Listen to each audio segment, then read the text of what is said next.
device. It's in the stomach of your dead cellmate.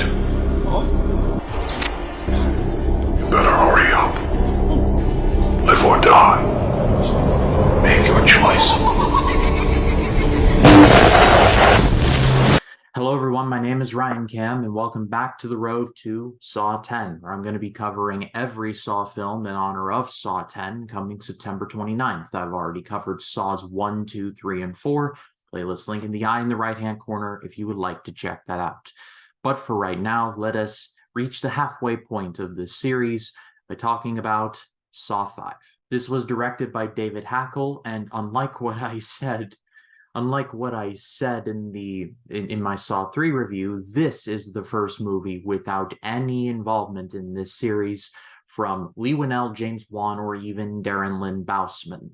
From all the way down, this is a new film. New director, new producers, new screenwriters, so on and so forth.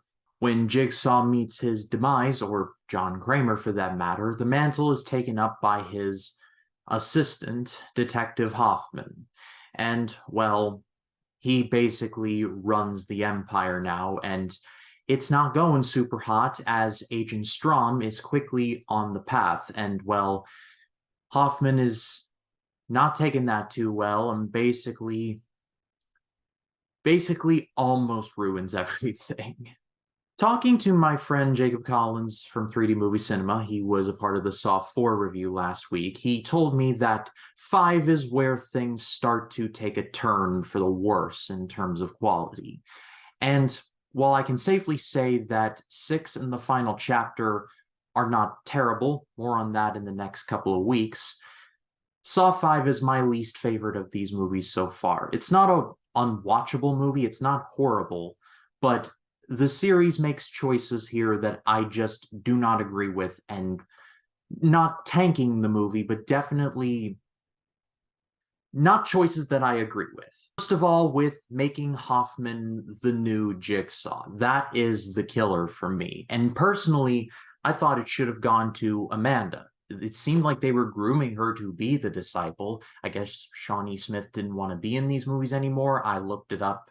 I'm not entirely sure what happened there, but there are characters that are honestly more worthy of being the new Jigsaw. You got Amanda, you got Jill Tuck, John Kramer's ex-wife. They do some things with her in this movie, but really her involvement I wish she would have been more involved in it, and she would have had more of a reason to become the new Jigsaw. In the last movie, she was actually pregnant and she ends up losing the baby, so that might have had something to do with her steering into the skid and taking up the Jigsaw mantle. But no, it's Hoffman, and I don't like it.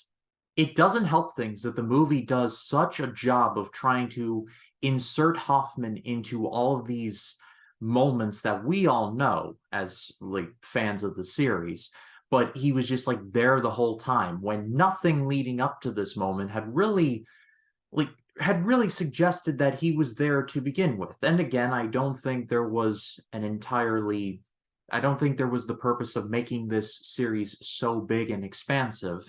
So there was a degree of we're making this up as we go along.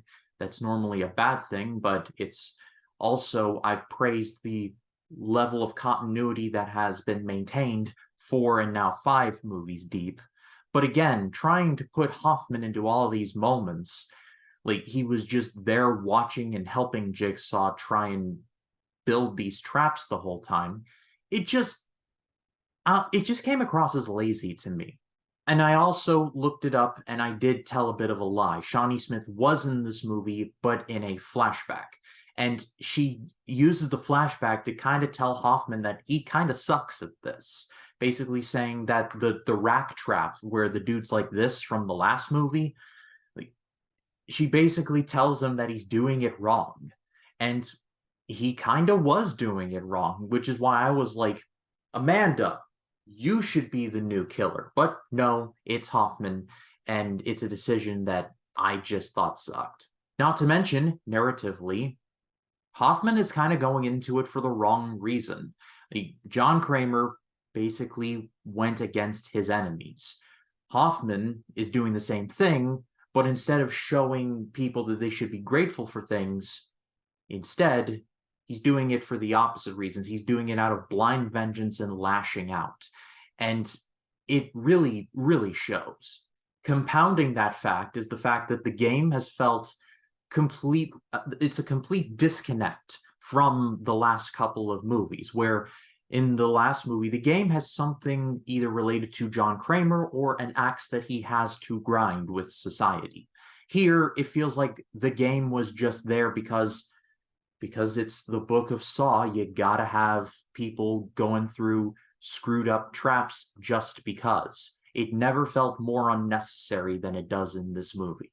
And again, what doesn't help is the fact that the people playing the game have never felt more like scumbags than they do here. And like I've said, there are no saints in the Book of Saw. Everyone playing this game has made really poor decisions in life, and so they are not to be admired. I have understood and accepted that. However, these people are just terrible people. There's a gossip, like a TMZ level columnist here. There's a real estate agent who set it up to where a massive building fire happened, and it's partially her fault. Well, it's all of the faults of the people involved in this. And I just didn't care for any of them. I was like, yeah, I hope Jigsaw comes out on the winning end of this one. Like, get out of here. I will say, though, and this is one thing that I definitely did like, is that the traps definitely feel particularly vicious here. There's one in particular where the last remaining people in the game have to get out, but they have to work as a team. And so in order to do that, they have to both spill, one of them has to spill 10 pints of blood, because that's how much is in the human body. However, they team up and they decide to give 5 each. And yeah, it sucks to watch. I was particularly cringing at that part. So A for effort on making the traps feel genuinely like, yeah, that felt awful. And even at the beginning, where Hoffman takes out the guy who assaulted his sister with a Pit and the Pendulum style trap with the dangling axe going downward. I liked the traps in this movie. They did feel like they had a bite and were particularly vicious. But again, the game as a whole feels like there's a game going on, and then Hoffman and Strom and all of their BS. And it felt like 2 completely different stories. Saw has never felt more disconnected than in Saw 5. Overall, I'm going to give this a forgettable rating. Again, not a terrible movie, but it's the worst of the series by a lot. Decisions made that I was just not a fan of. The game never felt like conclusive, or not conclusive, but relevant to the main story in any way. And again, I just felt like you dedicated all this time to Hoffman, when in reality, he's the least interesting of all the possibilities you could have had to replace John Kramer. I mean, Amanda and Jill Tuck were right there. But instead, we end up getting Hoffman, and he doesn't even say game over when he kills Strom in the collapsing room. It's like, dude, you had one job, say the line, and it's the only movie where the phrase game over is not said. And it shows. Like, it's the worst movie of the series, and it shows when Hoffman can't even say the trademark line. But I pass it off to all of you. Am I wrong? Did you think Saw 5 was good? Let me know in the comments. I'd love to read what you have to say. And next week, we are over the halfway point, beginning to come to the end of the mainline Saw timeline, or so we thought at the time. We're getting Saw 10 later on this year. But we pick things up next week with Saw 6. But if you like this video, leave a like, subscribe to the channel, click the bell to allow notifications, so when a new video drops, you'll be the first to know about it. My name is Ryan Cam, and I'll see you in the next one.